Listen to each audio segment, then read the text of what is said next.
first thing that believers are to do is they should be subject to the elder or to the minister of the church. Now, the word subject that we see here, look what it says. Likewise, you younger, he says, be subject. What's that mean? What does that word mean? It means that we are to submit under one's authority is what it is. Now, when Peter says here that likewise you younger be subject yourself unto the elder, what does he mean, Brother Jared? Just exactly what he says here. He's not saying be subject to them and they're going to tell you everything to do, that they're going to henpeck you, that they're going to point you down, because just earlier in the chapter he says there that the minister should not be a lord over God's heritage. And what does he mean? He's not saying that you listen to everything your preacher says no matter what. That's not what he's meaning here. And listen to me, when I said that you need to be subject to the minister, the only time that you're subject to the minister is when the minister is the person leading the way, that you get to follow the path that he trotted.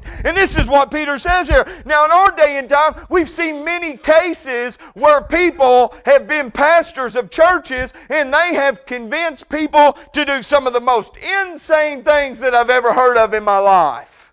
It's amazing.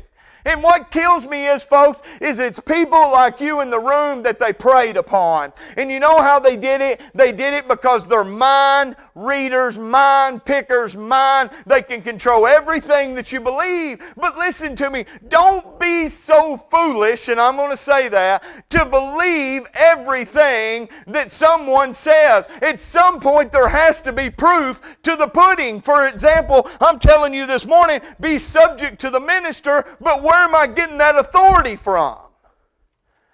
I'm getting it from God's Word. If your preacher is not leading the way, something is wrong somewhere. It comes right back to the example. If I tell you, don't drink beer, or don't get a tattoo, or don't get an earring, men, and you come in and you saw me, and I had a tattoo on my forearm and an earring in my ear, and you saw me chugging a beer on Saturday, you would say, what in the world is this guy doing?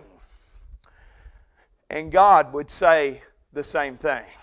Because when Peter says that we are to be subject to them, he's saying you younger. What's he speaking of? He's speaking of terms of a father-son relationship. That is, the preacher preaches the Word, teaches the Word. Does that mean that the preacher knows it all? Absolutely not, church. Does that mean that the preacher knows everything that's going to take place? Absolutely not. But it means that the preacher has a hold of the garment of Christ, and as long as he has a hold of the garment of Christ, get in subjection and follow along with him. Now, why would Peter say this? Because when persecution comes to the house of God, that's when people want to go out on a whim and do everything on their own. Everybody, well, we're doing this, we need to go here. Because if persecution comes to the modern day American church, ladies and gentlemen, we would have about 1/10 of the believers that are so-called inside the pews today. Those people that say, oh, I'm a believer, and then when it come in and said, line up, I'm going to kill all the believers, I'll guarantee you there'll be less cars in the parking lot than there was when we started. And Peter says, being subject to them, submit to them,